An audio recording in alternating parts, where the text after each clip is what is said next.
Good afternoon, and welcome to the Jewish Policy Center. I am Eric Rosenman, Communications Consultant for the JPC, and your host.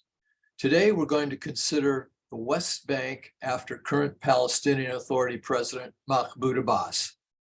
Guiding us will be Sean Durns, Senior Research Analyst for CAMERA, the Committee for Accuracy in Middle East Reporting and Analysis, based here at CAMERA's Washington office. Before we go to Sean, your JPC commercial. We were established in 1985 as a 501c3 organization, providing analysis of both foreign and domestic policies.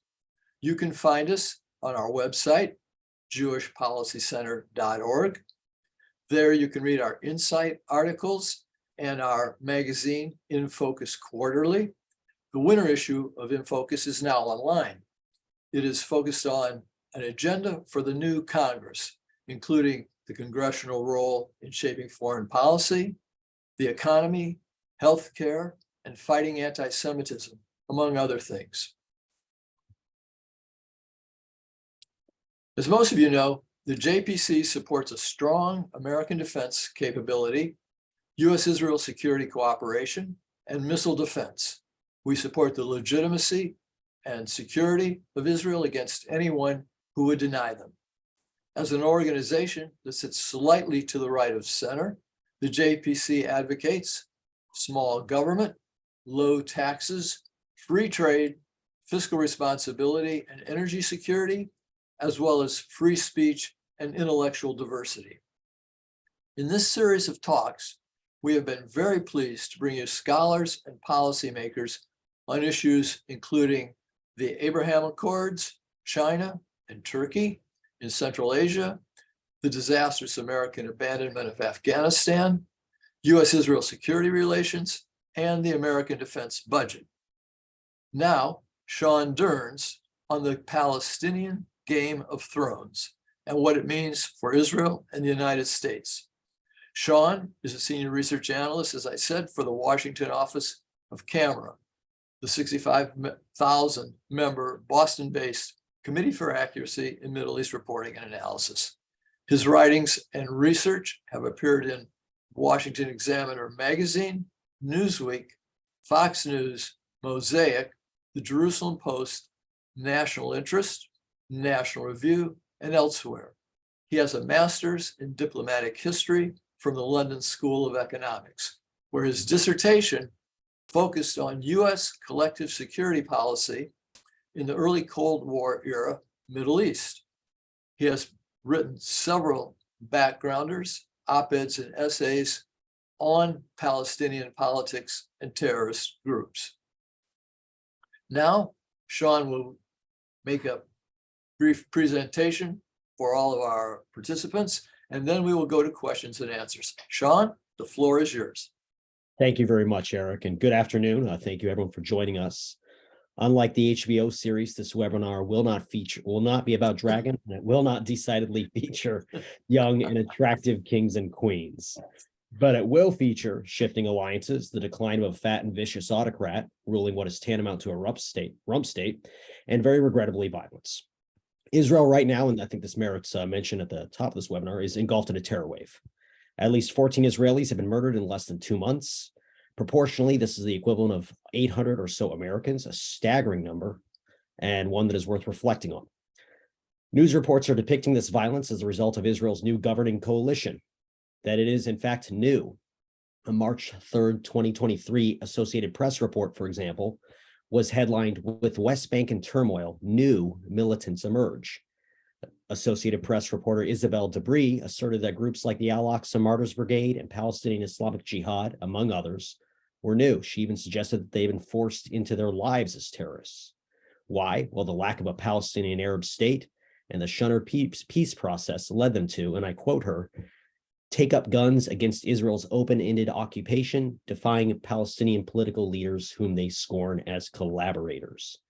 Young Palestinian men in Java once wanted to farm, she writes, but now more and more want to fight. Those poor farmers, just like Cincinnatus and the Jeffersonian dream, they just want to hold the plow, but they're being forced to grab the sword. Other press reports have been similarly misleading, often trying to connect the rise in violence to Israeli actions. Palestinians, we are implicitly told, don't have independent motivation or independent agency. They can only react. This degree of passivity can be seen in recent Washington Post reports, which have described the terror wave as, quote, a spate of shootings, end quote. Another headline blared, car rams into crowd near Jewish settlement. To use a phrase that I'd like to bring back, this is utter poppycock. It's complete nonsense. It's not self-driving cars that are committing violence, it's Palestinian terrorists. And they're doing so for two reasons, both interrelated, that the press has largely ignored. First, the unpopularity and diminishing authority of Mahmoud Abbas, the 87-year-old head of the Fatah movement that controls the Palestinian Authority, which itself rules over the majority of Palestinians in the West Bank.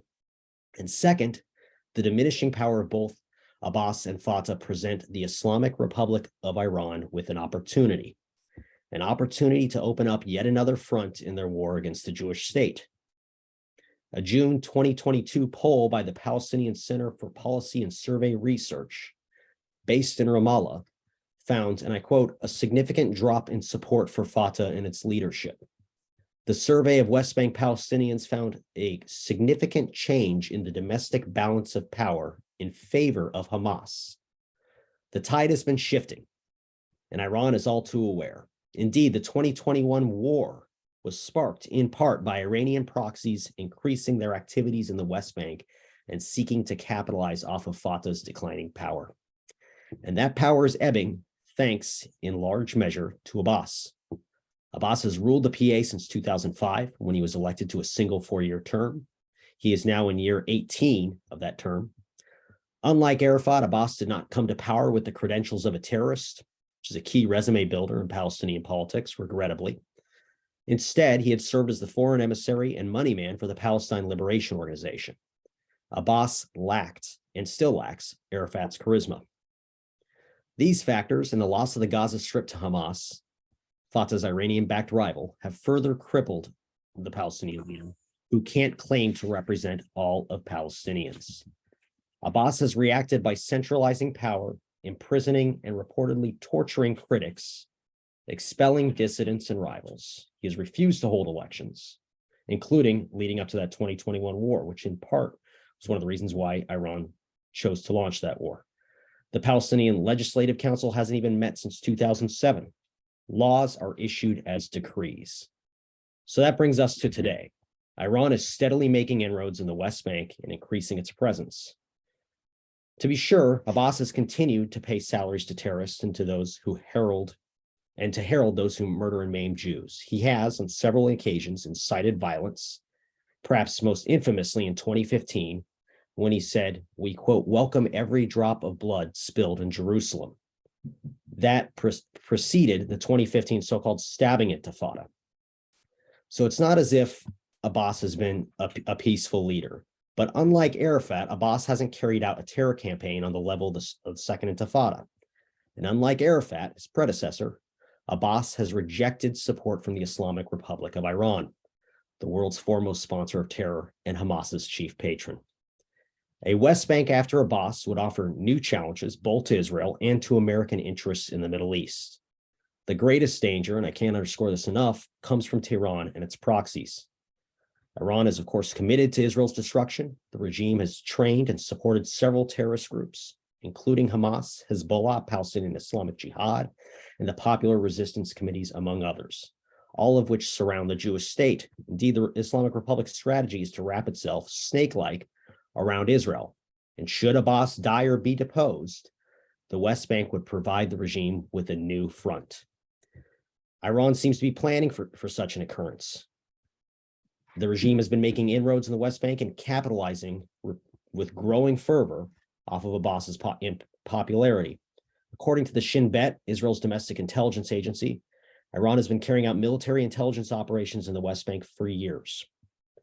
And as the Committee for Accuracy in Middle East Reporting and Analysis has documented, Iran has been smuggling weapons into the West Bank and often using PA-ruled territories as a way station for the smuggling of both weapons and drugs into Israel, including into the Jewish state's Arab communities.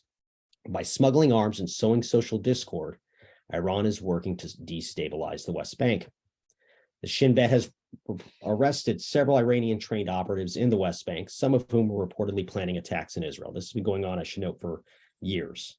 In 2020, for example, Israeli security services rolled up a West Bank cell of the Popular Front for the Liberation of Palestine, terrorists who are being directed from Lebanon and Syria, both of which are effectively Iranian provinces. Indeed, in the years since, the tempo of Israeli counter-terror raids in the West Bank has markedly increased. This is a sign not only of Abbas's diminishing authority, but of Iran's expanding influence.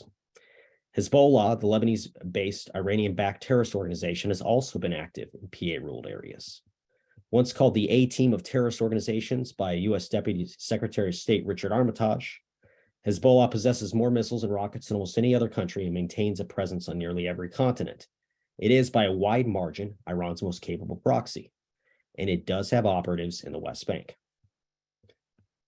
Indeed, in August 2022, a top IRGC commander bragged that Iran was now arming its allies in the West Bank.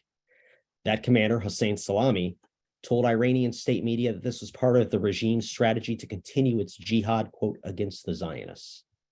And there's every reason to expect that Iran would continue to capitalize off the chaos that would follow in a post-Abbas West Bank. Indeed, as Camera detailed in a July 5th, 2021 Washington Examiner commentary, Hamas has actively encouraged anti-Abbas activities. In fact, the 2021 war was sparked largely by Hamas's desire to exploit West Bank Palestinians who were dissatisfied with Abbas's decision to cancel planned elections. Iran has both the means and the motive to take the West Bank. It has been laying the groundwork for years. Such an occurrence would be absolutely unacceptable to Israel, of course. Iran poses the only existential threat to the Jewish state's existence. It is the chief supporter of the myriad of terrorist groups that are waging war against Israel, and it is the only enemy that can wield all of the resources and capabilities of a nation state. It would be unthinkable for Iran to gain another foothold in the area, particularly on Israel's doorstep. Accordingly, should Iran seem likely to take over the West Bank, Israeli intervention would probably be a foregone conclusion. Nor would Jerusalem be alone. The Hashemite Kingdom of Jordan has long been weak, but surprisingly durable. The current monarch, King Abdullah II, isn't popular, and Jordan would likely be loath to intervene. Yet an Islamist power that seeks to foment revolution would be an unwanted neighbor. It is possible, indeed likely, that Jordan would assist in some fashion any Israeli efforts to prevent Iran from taking Fatah's place. Indeed, Jordan has previously relied on Israel to prevent the rise of threats to Hashemite rule, most notably when Arafat's PLO attempted to overthrow Abdullah's father, King Hussein, more than 50 years ago. The United States would be right to support operations aimed at forestalling an Iranian takeover.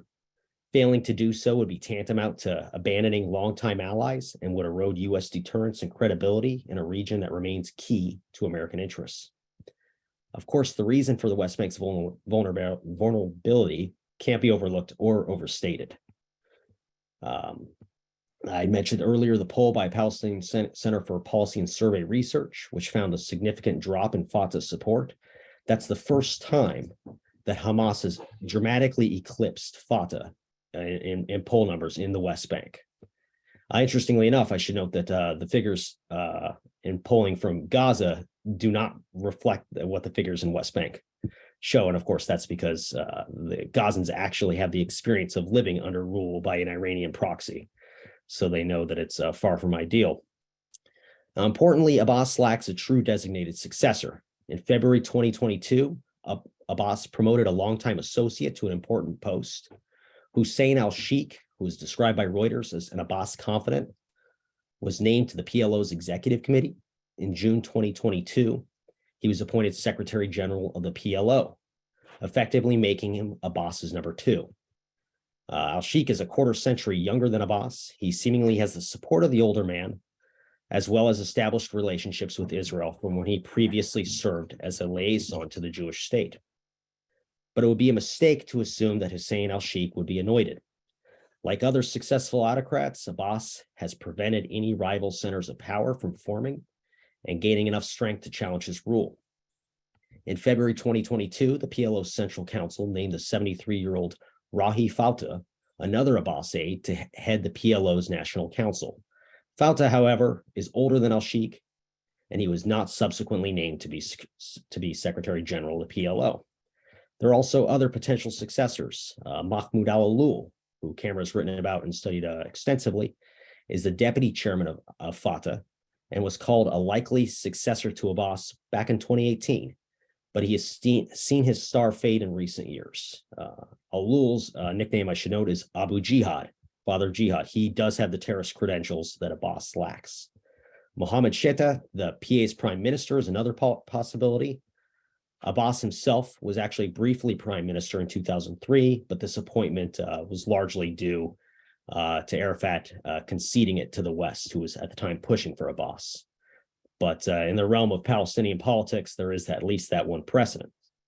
And in an environment where the ethos of who holds the gun holds the power dominates, the PA's longtime intelligence head, Majid Faraj, would be able to muster considerable hard power in any potential power struggle. Other longtime Fatah operatives, such as Jibril Rajoub and Abbas Zaki, are also possibilities. Rajoub was an imprisoned terrorist. He has run various sports tournaments and sports leagues for the PA. He does not lack for street cred, although at 70 years old, he's very much part of an older generation of Fatah. Abbas Zaki is similarly in his 70s, and the noteworthy thing about Zaki is he has expressed a willingness to receive support from Iran. Such a move would be a shift back to the Arafat era. There are two commonly discussed possibilities for successors for Abbas, but I wouldn't put much credence in them. However, they're discussed enough to where I think we should mention them. Mohammed Dalan is a charismatic Abbas rival who was banished back in 2010. He's previously security chief. Dalan has spent subsequent years living in Egypt and in the Emirates. Despite his years abroad, the Abbas regime has feared him enough to have arrested several of his supporters, including as recently as 2020. Dalan and arch-terrorist Marwan Barghouti, who sits in an Israeli prison for 5 counts of murder, are longtime Abbas rivals. And as I noted, they're frequently mentioned by the media. Yet due to imprisonment and exile, both men would face significant hurdles to claiming the throne. While it is difficult to predict who will succeed Abbas, the immediate outcome, chaos, is a near certainty. In the last century, the Palestinian movement has had only 3 leaders: Amin al-Husseini, Yasser Arafat, and Mahmoud Abbas. It is utterly lacking in healthy and functioning institutions and the rule of law. This problem is only worsened under Abbas, who has centralized power, and it has failed to be addressed by both policymakers and the press, who via money and neglect have all but enabled it.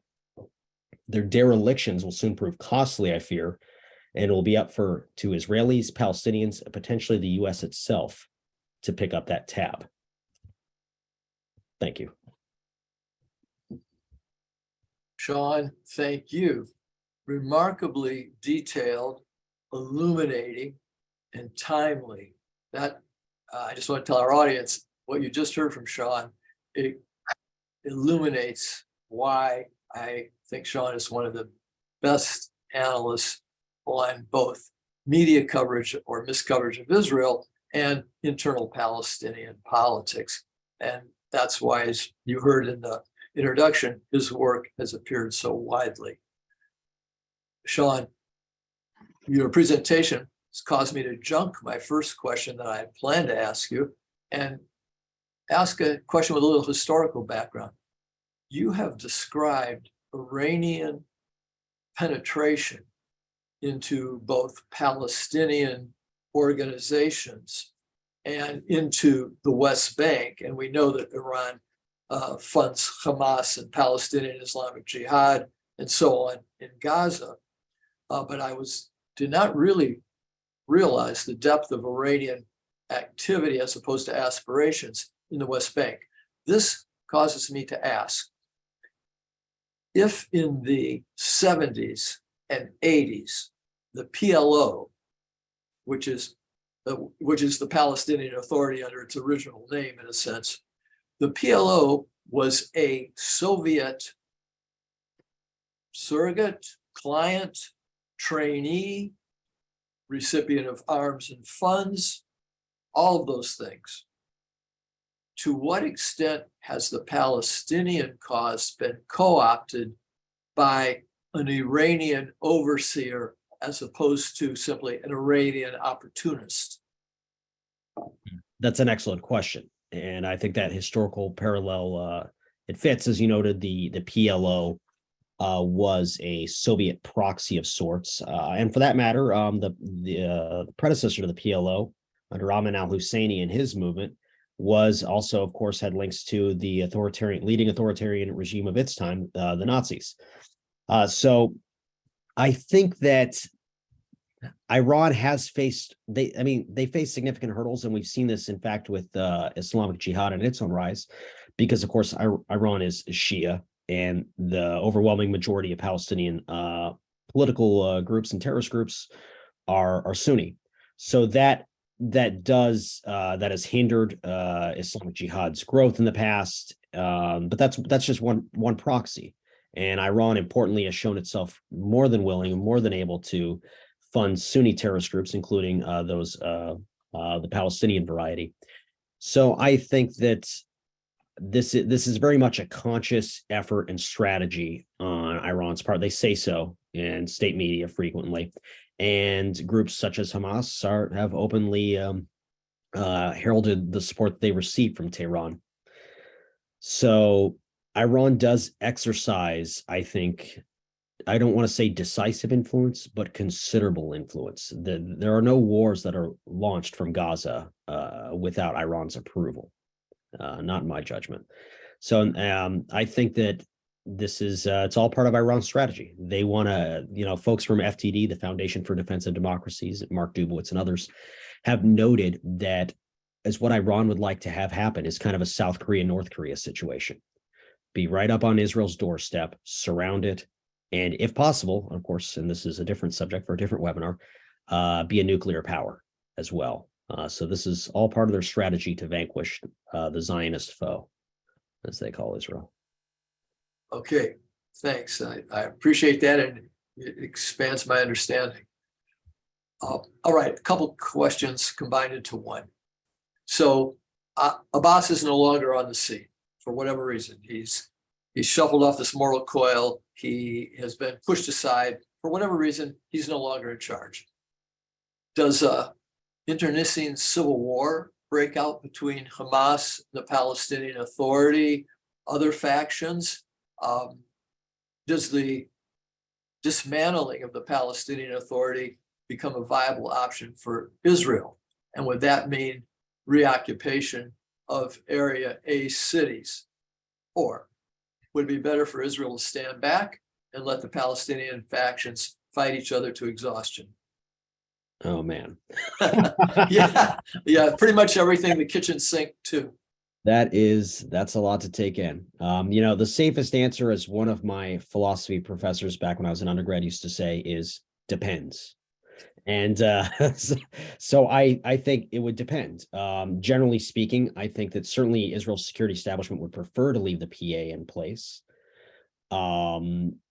There's no question that and not in my mind, you have never really had real transfers of power. Of course, this is the real problem.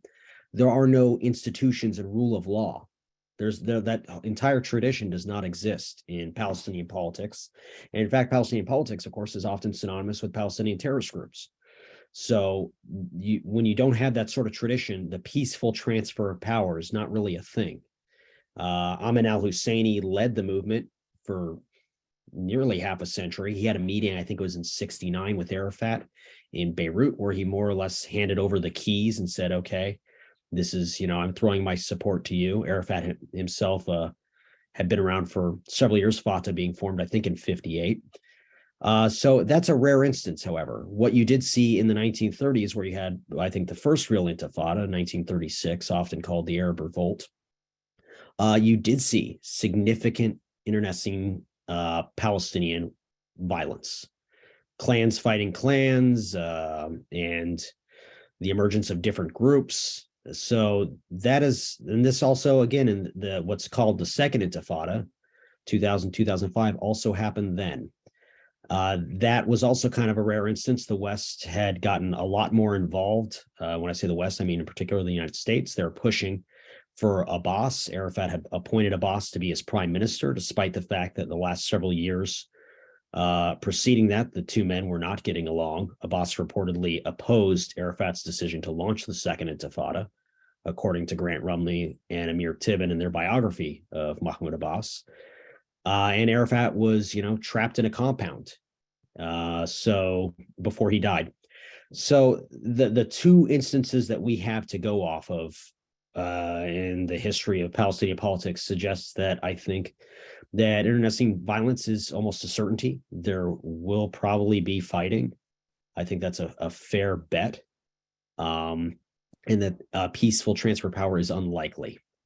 Certainly, of course, with Iran meddling. And that's something I do. I emphasized this when I was describing Abbas Zaki, who was on Fatah's Central Council. There was a history of the Islamic Republic supporting Fatah. Certainly they did so under Arafat. And there have been voices such as Zaki and others who would like to return to those days. And of course, there are others who are opposed. So I think all that makes for a pretty volatile combination in terms of whether Abbas is deposed, dies. And even on that note, Abbas's father lived to be over 100. So yes, Abbas is 87. He is obese. He reportedly smokes 2 packs of cigarettes a day. Man does not look well, but he could keep on, as they say, keep trucking on. That's certainly a possibility. But I think that planning for what happens next needs to be something that the media and policymakers need to start considering actively. Okay. Along these lines, and just a one-shot question, would you rate Hamas as having the best chance of the various Palestinian groups and the leadership of Hamas compared to other potential leaders you've named? Would you rate Hamas as having the best chance of taking over in a post-Abbas environment? I'm so reluctant to read the tea leaves, but it's always a risky bet.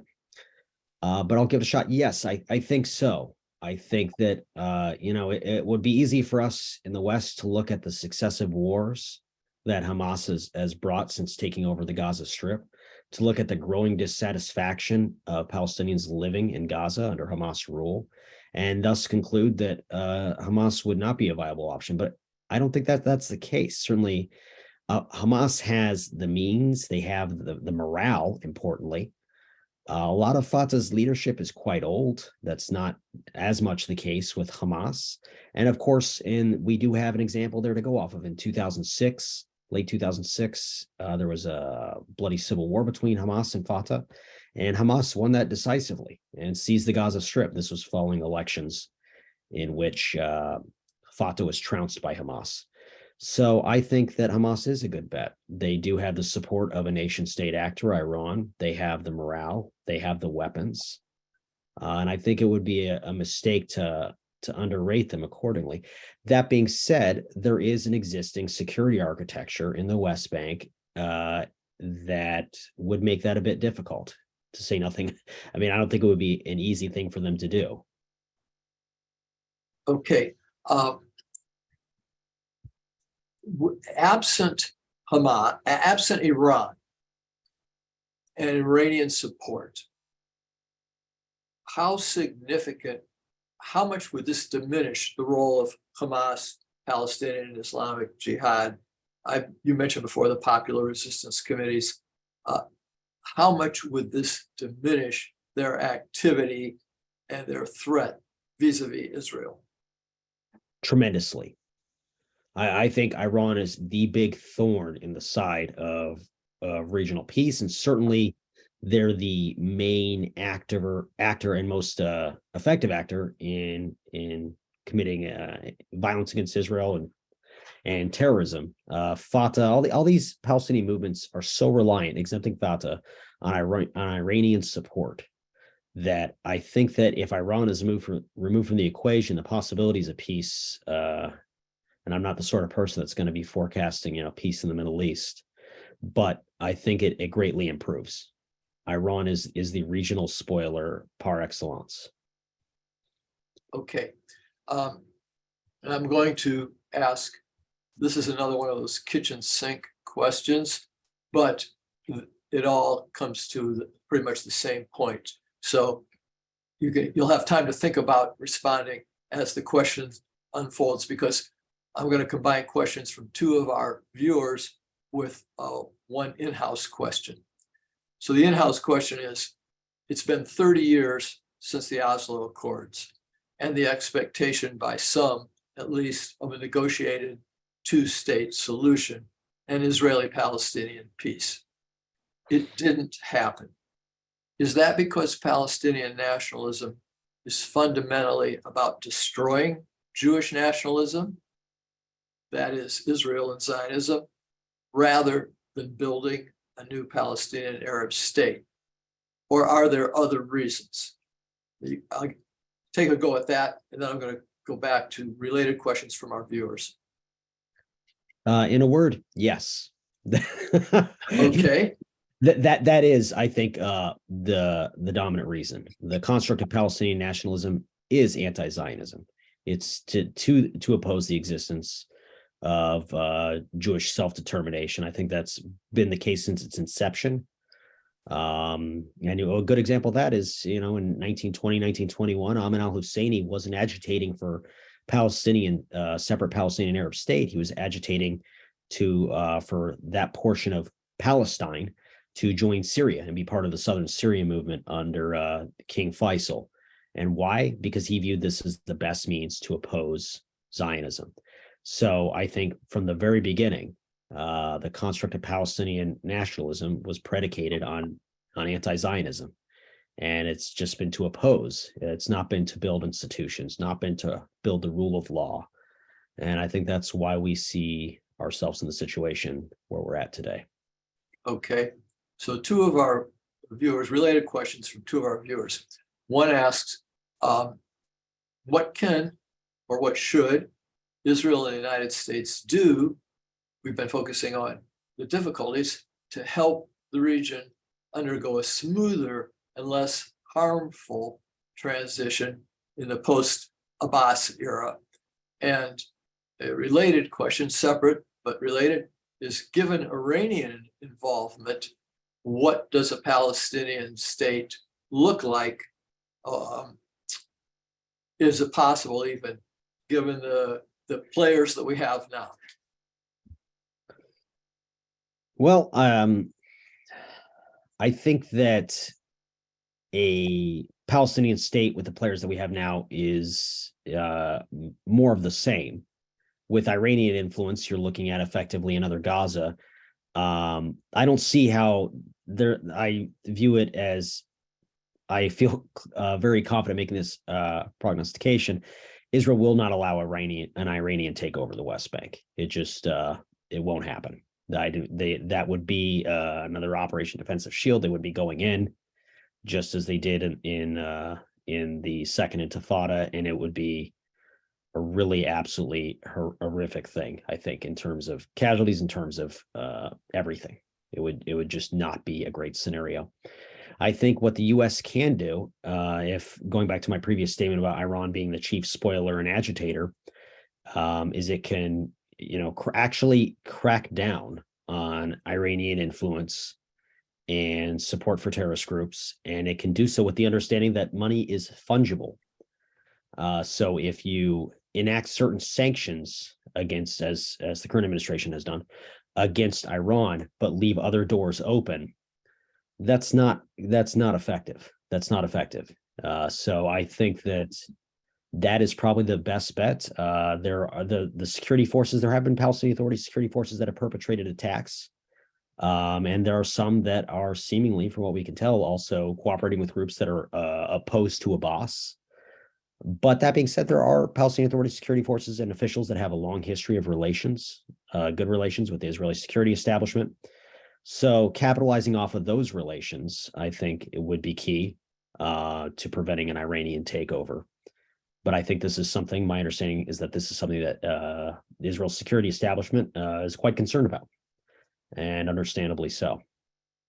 So beyond Israel working with those Palestinian figures, representatives that have been more or less cooperative on the security basis, is there anything else Israel can do? Is there anything that the United States is not doing besides greater sanctions, a tighter, more hermetically sealed sanctions regime against Iran. Is there anything else that either Washington or Jerusalem can do to smooth this post-Abbas transition?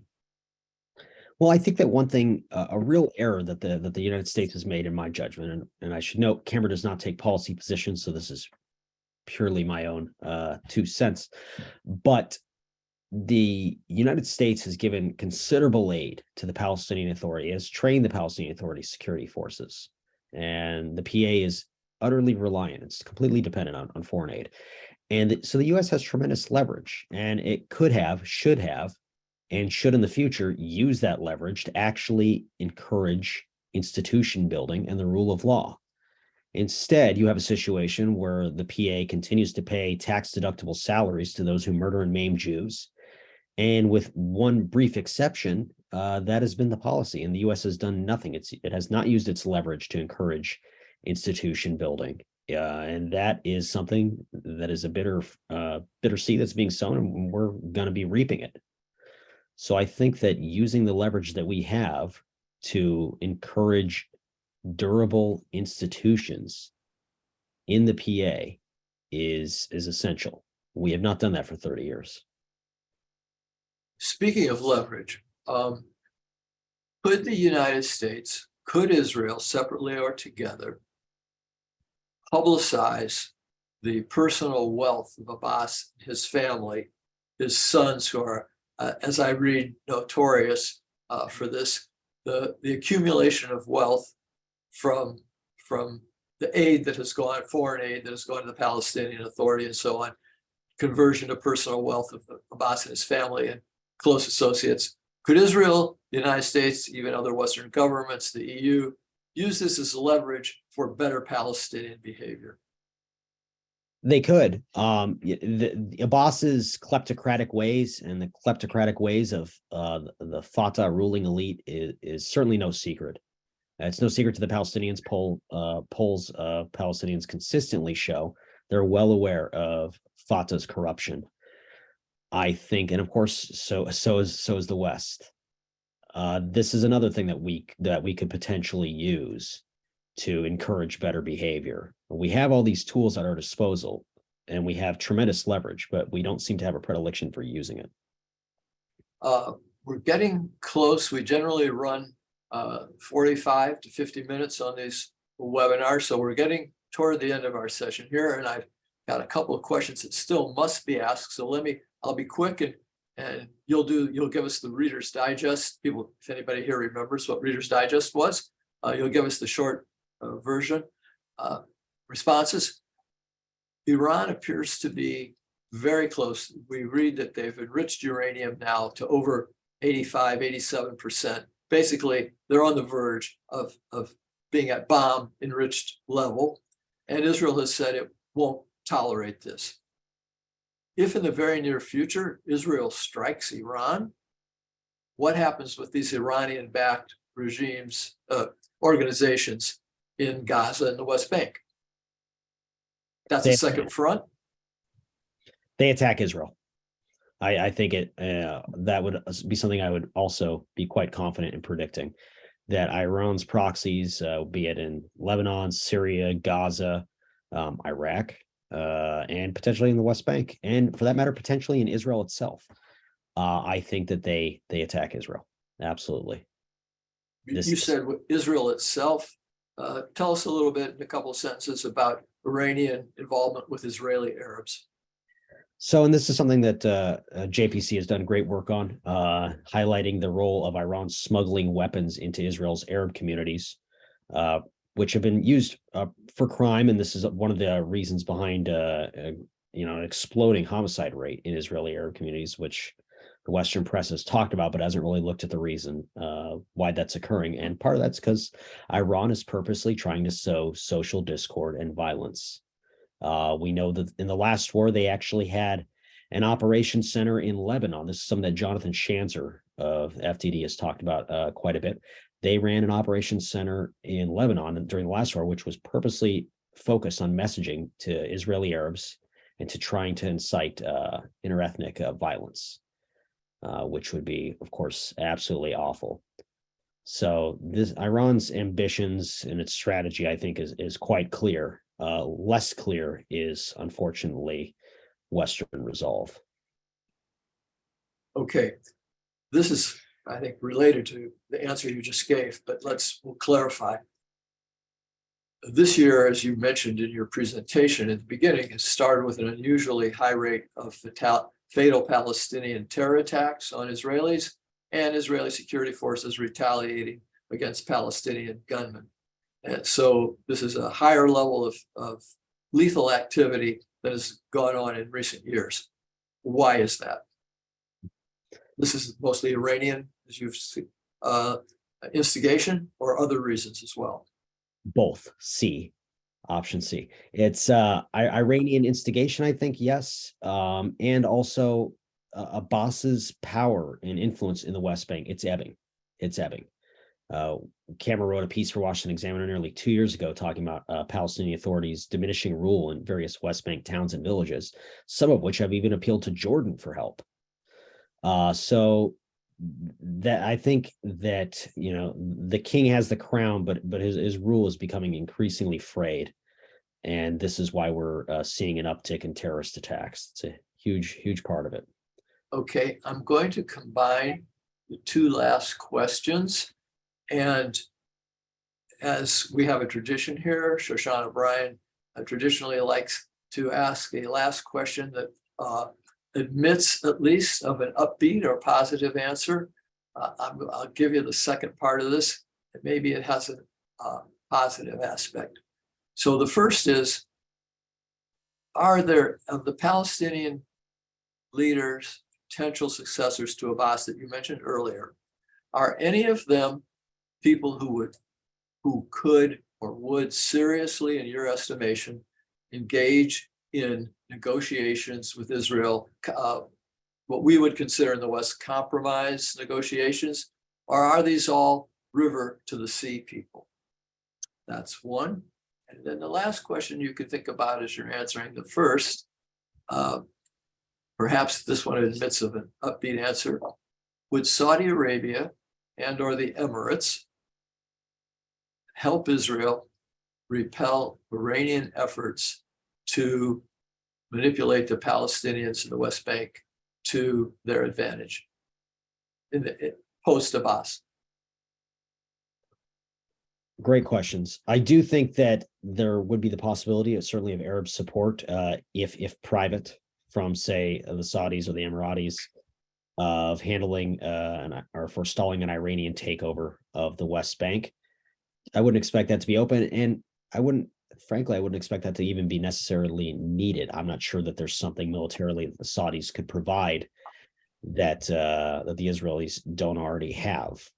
And that brings me to my optimistic note, and this is rare, so I'm glad it's being video recorded, but Israel has a world-class military. It has a world-class intelligence, be it the Shin Bet, the Mossad. They're exceptional. And I think you'd be hard-pressed to do better. I mean, Israel punches way above its weight for a country of its size militarily. So that is a reason for confidence. And what was remind me again of the first question? Of all the potential successors to Abbas that you mentioned, are there any of them who have given some indication that they might be the type to negotiate a real compromise, or are they all from the river to the sea people? It's certainly possible. And again, I'm reluctant to get into reading tea leaves. I think that it would be possible that some of these leaders perhaps would be willing to enter into negotiations for Western support to shore up their own rule. That would be the reason why. Now, do I see any of these potential candidates, al-Sheikh, even Dalan, or any of them as being likely to actually reach a full-scale peace agreement with the Israelis? I'd be dubious on that aspect, on that front, just because I don't think that the Palestinian populace is there, and they're going to move in accordance, even though they're all autocrats, they're going to move in accordance with the Palestinian populace. I think that there are some figures, even Jabril Rajoub, as absolutely awful as he is, and I say awful because he's praised terrorist attacks and he was a convicted terrorist, or on the other front, Majid Faraj, the PA's intelligence head. these are still individuals that have longtime ties to Israel's security establishment that goes back at this point decades. So I think that, those might be better bets, perhaps, if you're viewing this from the perspective of certain folks in the Israeli security establishment. Rajub and Faraj are known quantities. And I think that having a known quantity in the Middle East is sometimes better than the unknown. I am dubious. Some people have suggested that Marwan Barghouti, the imprisoned terrorist, would be more likely to reach a peace agreement because he has the street credentials. And that's a line of thinking that the West has displayed with Palestinian political leaders dating back to Amin al-Husseini 100 years ago. This notion that if we just cozy up to the hardliners, get the hardliners on board and reach an agreement with them, then the people will then follow. And we have 100 years of evidence to show that's not the case. Didn't happen with Amin al-Husseini. He ended up still associating with the Nazis and carrying out terrorist attacks and being anti-Zionist. And it didn't happen with Arafat, despite whatever hands were shaken on the White House lawn 30 years ago. So those who do suggest that Barghouti could be the final individual to reach this elusive peace agreement between Palestinian leaders and Israel, I do not agree with that assessment. Sean Durns, thank you very much for this enlightening and detailed analysis of a problem, a situation that that occupies a lot of our attention, a lot of the time. We really appreciate it and look forward to having you back sometime. Thanks, Sean. Thank you, Mr. Rosenman.